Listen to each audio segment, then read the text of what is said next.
அடி வாங்கி எனக்கு மறுத்து போச்சு மாமா. மாமா என்ன அவமானப்படுத்துற மாதிரி இனிமே சக்திய பண்ணாதீங்க. நான் இந்த வீட்ல அடிமை மாதிரி இருக்கேன்னா அது என் தலையெழு. நான் வாங்கிட்டு வந்த சாபம். ஆனா சக்திக்கு அப்படி இல்ல மாமா. அவ நினைச்சா எப்படி வேணும்னாலும் அவ வாழ்க்கைய அமைச்சுக்க முடியும். நீங்க உங்க பிள்ளைங்களுக்கு அழிஞ்சு போற காசு பணத்தை மட்டும் தான் சம்பாதிச்சு கொடுக்க முடியும். ஆனா அவங்க அப்பா சக்திக்கு அழியாத படிப்பை கொடுத்திருக்காரு. அந்த படிப்பை வச்சு அவளால எதை வேணும்னாலும் சாதிக்கும். அப்புறம் உங்க தகுதிக்கு கூட அவளால வர முடியும். என்ன வீட்ல யாரையுமே காணோம்? தான் ஆபீஸ் போயிட்டாரோ? அத்தனோட சிரிப்பு சத்தம் கேக்குது. உனக்கு இந்த ஹியூமர் சென்ஸ் அதிகம். உன் கூட கொஞ்ச நேரம் பேசினாலே மனசுல உள்ள கவலை எல்லாம் பறந்து போயிடும். ஸ்கூல்ல இருந்தே உன்னை எனக்கு ரொம்ப பிடிக்க காரணம் இந்த மாதிரி ஹியூமர் சென்ஸ் தான். உன்னை சுத்தி இருக்கிறவங்களை ஏதாவது பேசி சிரிக்க வச்சு அவங்க கவலையும் மறக்க வச்சிருவேன். அத்தான் உங்களுக்காக கோயிலுக்கு போய் உங்க பேர்ல அர்ச்சனை பண்ணிட்டு வந்திருக்கேன். என்ன திருநீர் வச்சுக்கோங்க. சரி நீ போமினா, கொஞ்சம் வேலை. என்னன்னு தெரியல, ரொம்ப டயர்டா இருக்கு.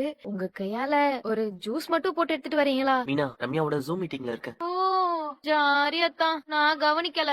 நீங்க உங்க வேலைய பாருங்க, நானே போய் ஜூஸ் போட்டு எடுத்துக்கிறேன். நானே ஜூஸ் போட்டு எடுத்துட்டு வரேன். ரம்யா ஒரு 5 மினிட்ஸ் வெயிட் பண்ணு, இப்போ வந்துடுறேன்.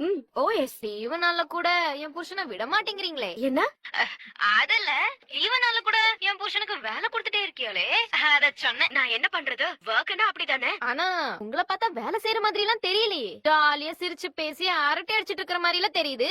நாங்க ஃப்ரெண்ட்ஸ் தானே, அப்படிதான் ஜாலியா